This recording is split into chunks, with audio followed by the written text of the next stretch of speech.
Elizabeth's husband or third cousin, Prince Philip, lived a long life, and with the Queen's recent passing today, we're going to talk about her husband who passed away last year, Prince Philip. My name is Michaela and this is The Rich Life, and make sure to hit that subscribe button because it really helps us out and lets us know you're enjoying our content, and while you're at it, maybe hit the notification bell too. But enough of that, let's get on with the video. On June 10th, 1921, Prince Philip was born in Corfu, on the dining room table of the Villa Monrepos. He is the son of HRH Prince Andrew of Greece and Princess Alice of Battenberg, the nephew of King Constantine I of Greece and a great-great-grandson of Queen Victoria. When King Constantine I was forced to step down, the family fled to Paris in a Royal Navy ship, with the infant Philip carried in an orange box. The family then settled into the suburb of St. Cloud. Prince Philip attended the Scenes School in Surrey, living with his grandmother Princess Victoria, at Kensington Palace, and with his uncle George Mountbatten in Berkshire. In 1930, Prince Andrew and Princess Alice's marriage broke up. Alice was then sent to an asylum supposedly suffering from schizophrenia. In 1934, Philip was then enrolled at the Scottish school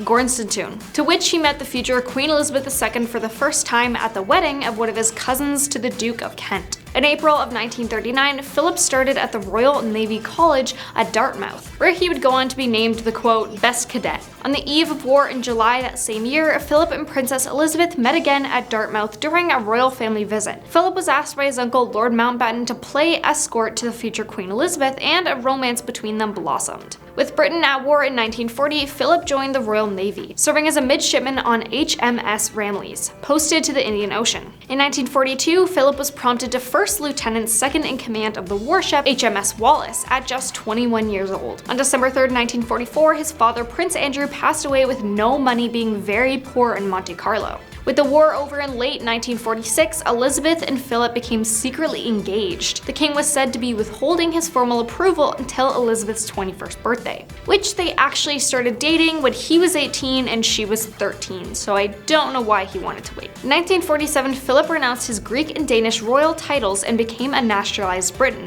changing his surname from Schleswig, Holstein, Sonderburg, Glucksburg to Mountbatten, adopted from his mother's side of the family. Good thing you changed it, because that was a mouthful. Finally, on July 9th, 1947, the engagement of Philip and Elizabeth was announced. Later that same year, on November 20th, Philip and Elizabeth were married at Westminster Abbey. The current king at the time then gave Philip the title the Duke of Edinburgh. Then on November 14th, 1948, Prince Charles Philip Arthur George was born. Philip actually played squash with his equerry during the labor of his child and had brought Elizabeth champagne and carnations when it was all over. Then 2 years later, on August 15th, Princess Anne was born. In 1951, Philip went on to indefinitely leave from the Navy due to the king's declining health. On February 6, 1952, Philip was awoken in the night while in Kenya to be told that King George VI had unfortunately passed away at Sandringham. He then woke his wife to tell her the news. Elizabeth, who was 25 at the time, then succeeds her father to the throne. Then on June 2, 1953, the coronation of Elizabeth took place at Westminster Abbey.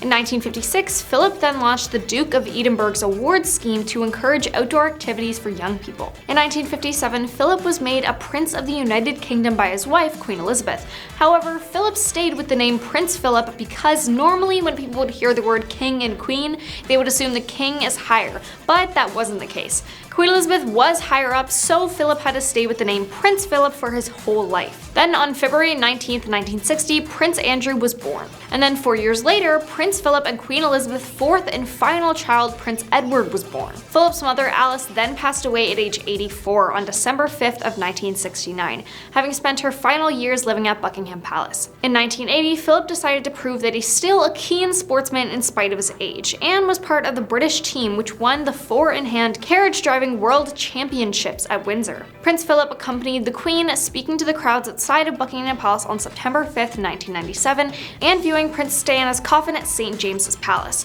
following criticism of the royal family's response to her passing on August 31st the same year after the tragic accident. Then in 2002, letters between Prince Philip and the late Princess Diana were published. Former royal butler Paul Burrell leaked letters reported to have been exchanged between Prince Philip and Diana that show he supported her over Charles in the divorce. At the time, the Sunday's Time reported that Philip was attempting to block publication of the letters, which had suggested that they are authentic. Highlights from Philip's alleged letters to Diana, signed Fondest Love, Pa, released originally to the Daily Mail, include, quote, "I cannot imagine anyone in their right mind leaving you for Camilla. Charles was silly to risk everything with Camilla for a man in his position. We never dreamed he might feel like leaving you for her. Such a prospect never even entered our heads." Of course, not everything revealed in the supposed letters was positive. At one point, Philip allegedly wrote to Diana asking, quote, "Can you honestly look into your heart and say that Charles' relationship with Camilla had nothing to do with your behavior towards him in your marriage? In other words, isn't it kind of your fault he cheated on you?"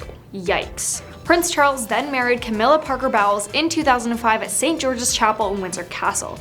The Queen and Prince Philip were, however, not in attendance like they were when he first married Princess Diana, but did, however, attend the church blessing afterwards. A newspaper reported in 2006 that Philip is revered as a god by 400 tribespeople in the South Pacific. The Yaohanan people on the Vanuatu island of Tanna Treasure signed portraits of the prince and had sent him a traditional pig slaying club, with which he happily posed for a photograph. Then in 2008, Philip, aged 86 at the time, gave everyone quite a scare with spending almost a week in King Edward VII's hospital where he was being treated for a chest infection, and doctors didn't think he was going to pull through at the time, but thankfully he did. On June 11, 2011, Prince Philip turned 90 and celebrated with the Queen, or his wife, bestowing the title of Lord High Admiral to mark the very special occasion. Then later that year, Philip was taken to the hospital after suffering from severe chest pains. Doctors then had diagnosed a blocked artery, and he had a stent fitted, which is a metal or plastic tube that gets inserted into the lumen of an automatic vessel or duct to keep the passageway open, henceforth saving his life. However, due to the surgery, he had to miss the Christmas celebration at Sandringham with the family. Then in the year of 2012, the prince chose to go against the doctor's orders that he rest and went with the rest of the royal family to a New Year's Day church service. In June later that year, Philip missed a concert at Buckingham Palace during the Queen's Diamond Jubilee celebrations after being taken to hospital again, but this time it was for a bladder infection. He eventually got better, but was then taken back to the hospital in August that same year when the bladder infection reoccurred. Then almost a year later, Philip had exploratory surgery on his abdomen. Buckingham Palace said at the time, quote, "His Royal Highness the Duke of Edinburgh has been admitted to the London clinic for an exploratory operation following abdominal investigations. He is expected to stay in hospital for up to 2 weeks. Further updates will be issued when appropriate." Then in 2017, Philip finally retired from all official public duties at the age of 96. In early 2019, the Duke was involved in a car crash near the Sandringham estate in Norfolk. His car flipped over as he pulled out of a driveway and collided with another car. He later apologized to the driver and said he had not seen her because of the, quote, "bright sunshine." Near the end of 2019, he spent 4 nights at King Edward VII's hospital, where he was treated for a, quote, "pre-existing condition," and was later discharged on Christmas Eve. In 2020, the Queen and Duke released a photograph to mark his birthday. This was the first time he was seen publicly since leaving the hospital 6 months earlier. Then in February of 2021, the Duke was admitted to the hospital as a precautionary measure. Then on April 9th, the royal family then announced the sad news that the Duke of Edinburgh had passed away at age 99. All that was said in regards to his passing at the time was that he had passed away peacefully that morning at Windsor Castle. Prince Philip's passing came following a 28-day stay in hospital for an infection, which included a procedure for a pre-existing heart condition. However, when his deceased certificate was issued, it confirmed there was no specific cause aside from being just elderly. A statement issued by the royal family at the time said that Her Majesty the Queen was announcing with deep sorrow the passing of her beloved husband. In addition to his loved ones in the royal family, which include Prince Charles, Prince Andrew, Princess Anne, and Prince Edward, he left behind a legacy of philanthropy powered by his $30 million net worth. In 1952, when Elizabeth had become queen, Philip essentially became her consort, assisting in royal duties that included attending state dinners, world tours, and openings of parliament. It was, however, reported that he earned $500,000 annually in that role. He also continued to receive these funds even after he retired back in 2017. But that is all. Thank you so much for watching, and we will see you next time.